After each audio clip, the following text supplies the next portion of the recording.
إذا راك مبتدئ ولا مبتدئ وشوي في التداول مازال عندك لي كيستيون بزاف في راسك، اليوم راح نجاوب على أهم 15 سؤال يدوروا في راسك. هل التداول قمار؟ يولي قمار إذا دخلت بالزهر، يولي خدمة إذا كان عندك استراتيجية وانضباط. الفرق هو القراية والتحكم بالأعصاب. اسكو نقدر نبدأ ب$100 برك؟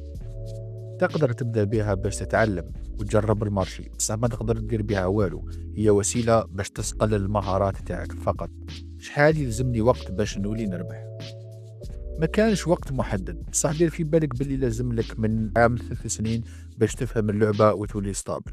كل واحد وكيفاه. واش هي أحسن استراتيجية في العالم؟ الجواب ما كانش عصا سحرية. أحسن استراتيجية هي اللي تفهمها أنت وتلتزم بها في الخسارة قبل الربح.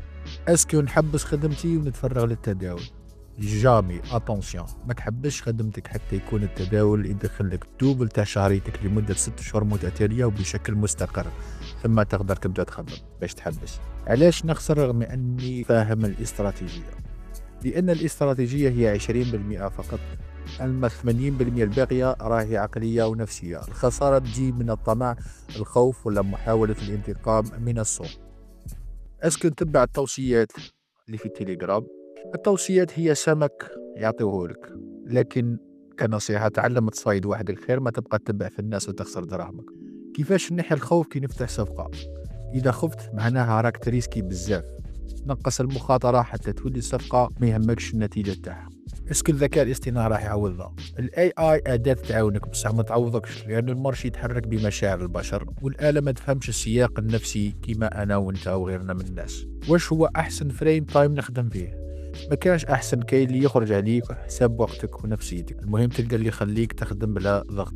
اسكو لازم نكون واعر في الماط باش نتداول؟ لا، لازم تعرف غير العملية البسيطة باش تحسب الريسك الصفقة تاعك. التداول هو ذكاء عاطفي أكثر من الحسابات. اسكو لازم نكون قاري بزاف والله عندي مستوى دراسي قوي باش نكون متداول؟ التداول يسحق ذكاء عملي وانضباط. كاين دكاترة خاسرين، كاين ناس ما قراوش وراهم ناجحين. الصح هو عقلية التلميذ اللي يحب يتعلم كل يوم. اسكو نقدر نخدم غير بالتليفون؟ التليفون للمراقبة برك، باش تحلل وترسم الشارت لازم لك بيسي. التداول راهو خدمة، والخدمة لازم لها الماتريال تاعها. اسكو التداول قادر يغير وضعيتي للأفضل؟ نعم، إذا توفرت الشروط، الصبر زائد قراية. صح، يقدر يفقرك إذا طمعت وما احترمتش السوق وما وفرتلوش كامل الشروط المناسبة. واش هي أهم نصيحة لواحد زيرو في التداول؟